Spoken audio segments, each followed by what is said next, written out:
Halo Gayus, balik lagi bareng aku Lydia Hairani, mahasiswi KPI semester 4 di UIN SMH Banten. Dan tentunya seperti biasa nih Gayus, aku bakalan ajak kalian untuk menjelajahi pengetahuan tentang berita dan artikel pada laporan pembelajaran mata kuliah penulisan berita dan artikel pada pertemuan kedua kemarin. So, simak videonya sampai akhir ya.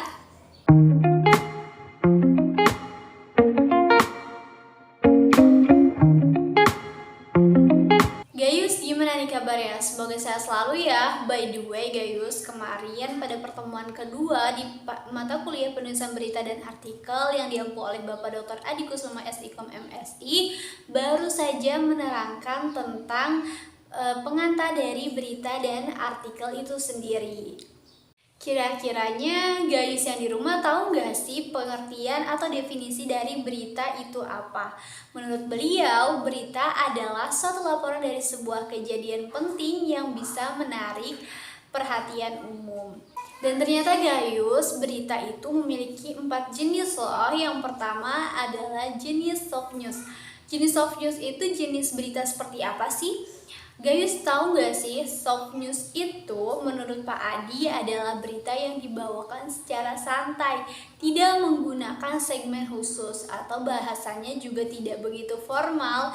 Jadi dalam kegiatannya itu seperti berita-berita tips dan trik yang biasa kita baca, atau berita-berita tentang entertainment, tentang musik, tentang lain sebagainya. Jenis yang pertama ada soft news. Gayus tahu nggak sih soft news itu apa? Menurut beliau, soft news adalah berita yang dibawakan santai, tidak menggunakan segmen khusus. Dalam kegiatannya seperti berita-berita tips dan trik yang biasa kita baca. Jenis yang kedua adalah jenis berita straight news atau hard news. Terbalik dari berita soft news, jenis ini memiliki segmen khusus berita, di mana kegiatannya disajikan dalam satu khusus, tidak disatukan dengan berita lainnya. Seperti contohnya, berita peristiwa yang kala itu juga terjadi. Nah, dari kedua jenis ini juga memiliki perbedaan dari cara pembawaannya atau juga dari segi bahasa.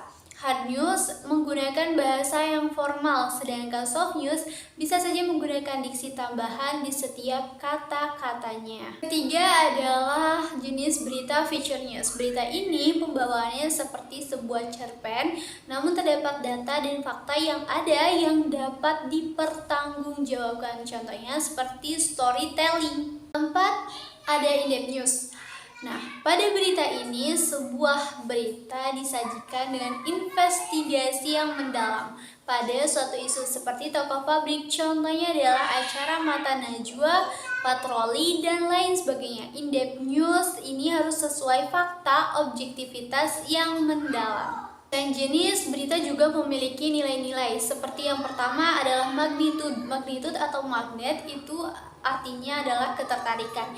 Sebuah berita harus disajikan semenarik mungkin untuk meraih para pembacanya. Nilai yang kedua adalah proximity atau kedekatan. Nilai ini bisa terdeteksi ketika kedekatan kita dengan berita tersebut terjadi. Yang ketiga adalah nilai aktual. Berita itu harus terkini, artinya berita yang masih hangat dan baru saja terjadi. Keempat adalah nilai impact. Sebuah berita harus memiliki dampak yang dapat dihasilkan ketika kita membuat sebuah berita tersebut. Contohnya seperti ini. Ketika kita membuat berita tentang pemilu, dampak apa yang kita dapatkan kepada masyarakat? Seperti masyarakat dapat teredukasi tentang pemilu, mereka dapat mengetahui informasi tentang pemilu dan lain sebagainya. Kelima adalah unusualness. Berita memiliki nilai keanehan atau berbeda dari yang lain.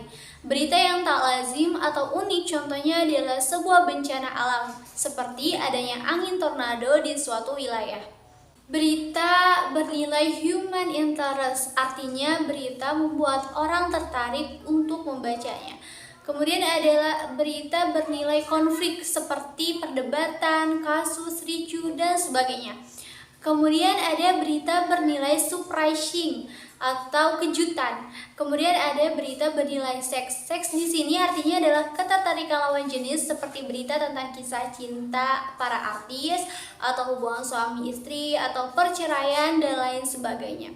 Dan yang terakhir adalah berita bernilai informasi.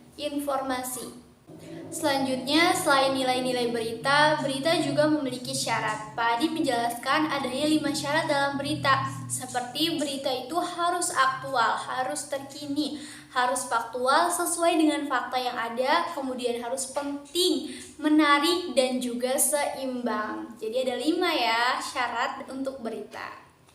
Selain itu, ia juga memberitahu bahwa media massa yang kita kenal di dunia terbagi menjadi 3. Pertama adalah media cetak. Media cetak ini seperti koran dan lainnya. Kemudian ada media elektronik. Media elektronik ini seperti handphone, contohnya televisi dan lainnya. Kemudian ada media cyber atau media internet. Media ini yang menyebarluaskan informasi dan dilihat banyak orang. Gayus, tahu nggak sih isu itu apa? Isu adalah suatu masalah yang belum terpecahkan yang siap diambil keputusannya. Seperti contohnya isu percayaan artis yang belum benar terjadi dan siap digali lebih dalam. Nah, jadi di sebuah berita itu harus memiliki isu, teman-teman. Kemudian ada fakta. Apa itu fakta? Fakta merupakan suatu hasil pengamatan yang objektif, yang real, nyata, dan dapat dilakukan verifikasi oleh siapapun. Selanjutnya adalah dalam menulis berita harus memiliki riset dan dokumentari, seperti wajib wawancara, foto untuk berita yang ditulis, dan juga penulisan menggunakan 5W+1H, dan penulisan berita yang kita tahu itu menggunakan rumus piramida terbalik. Rumus piramida terbalik itu contohnya seperti judul, lead tubuh berita, kemudian isi. Selanjutnya adalah menerangkan artikel. Pak Adi kemarin mendefinisikan artikel menurut Kamus Besar Bahasa Indonesia atau KBBI, yakni karya tulis yang lengkap, tidak terfokus pada satu hal seperti laporan berita atau esai di majalah, surat kabar, dan lain-lain. Beliau juga mendefinisikan artikel sebagai suatu karangan yang berisi analisis suatu fenomena alam atau sosial dengan maksud untuk menjelaskan siapa, apa, di mana, kapan, mengapa, dan bagaimana fenomena alam dan sosial tersebut terjadi. Suatu artikel juga kadang-kadang menawarkan suatu alternatif bagi pemecahan suatu masalah, seperti bentuk tulisan artikel adalah pengantar tubuh dan kesimpulan. Sama seperti berita, artikel juga memiliki beberapa jenis-jenis. Nah, jenis-jenis ini dalam artikel terbagi ke dalam beberapa jenis berdasarkan penulisannya, berdasarkan fungsinya, dan berdasarkan isinya. Berdasarkan penulisnya terdapat 2 jenis, yaitu jenis yang pertama berdasarkan penulisnya adalah artikel redaksi, kemudian artikel umum. Nah, artikel umum ini seperti yang biasa kita ketahui adalah seperti jurnal bentuk. Kemudian berdasarkan fungsinya, teman-teman tahu nggak sih apa saja jenis artikel yang berdasarkan fungsinya? Nah, jenis artikel yang berdasarkan fungsinya terbagi menjadi 2 jenis saja, yakni artikel khusus. Contoh artikel khusus itu artikel yang dibuat tanpa ada ikatan dengan siapapun. Kemudian ada artikel sponsor. Artikel ini contohnya adalah artikel yang biasa dibayar oleh suatu lembaga atau suatu media. Terakhir adalah jenis berdasarkan isinya.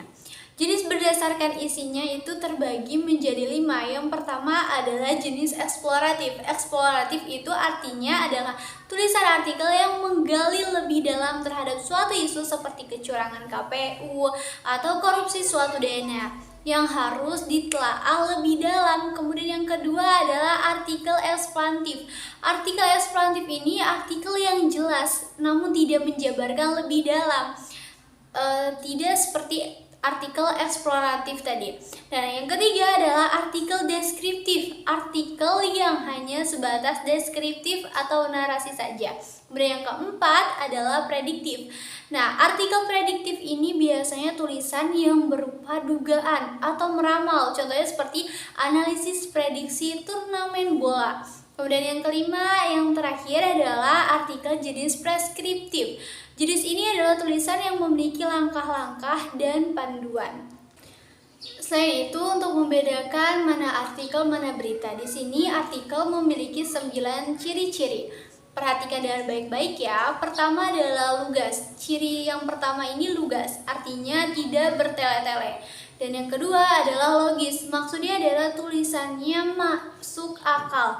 Yang ketiga adalah tuntas, artinya tulisannya selesai. Kemudian yang keempat adalah objektif, maksudnya adalah tulisan ini memiliki penilaian yang tidak memihak berdasarkan faktanya.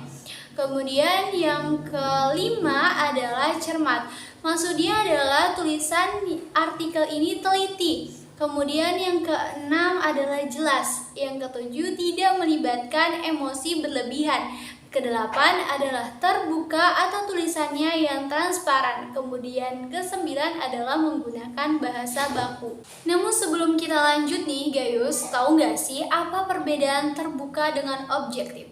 Jadi keduanya memiliki perbedaan ya Gayus. Di sini objektif menilai secara faktanya, sedangkan terbuka adalah transparan terhadap suatu informasi yang dimiliki. Jadi artikel itu selain memiliki ciri-ciri juga memiliki tujuan seperti sebagai penugasan, informasi, sebagai persuasif. Persuasif di sini maksudnya adalah mendidik atau mengajak untuk melakukan suatu hal.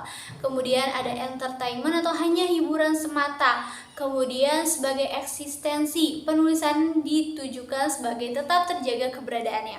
Kemudian kreatif, maksudnya dalam menyalurkan ide atau fakta. Terakhir adalah sebagai pemecahan masalah. Contoh bentuknya adalah seperti artikel jurnal ilmiah. Nah, selain itu juga perlu kalian ketahui sebagai acuan dalam menulis sebuah artikel, bahwasanya artikel itu memiliki cara-cara penulisannya. Pertama adalah kuasai topik yang akan kalian tulis. Kedua, buat judul semenarik mungkin untuk menarik perhatian orang agar membaca tulisan kalian. Nah, ketiga adalah buat garis besar tulisan. Keempat, buat tulisan yang langsung pada poinnya. Kelima, hindari istilah me-oriented dengan you-oriented. Keenam adalah buat sebuah kesimpulan di akhir artikel kalian. Kemudian terakhir nih, ketujuh adalah cantumkan sumber dari tulisan kalian. Mungkin itu saja ya Gayus laporan pembelajaran pada pertemuan kedua ini. Seperti biasa nih ya, semoga kedepannya saya ataupun kalian yang sedang menonton dapat paham. Semangat dan terus belajar. Bye-bye. Sampai jumpa di learning journal selanjutnya.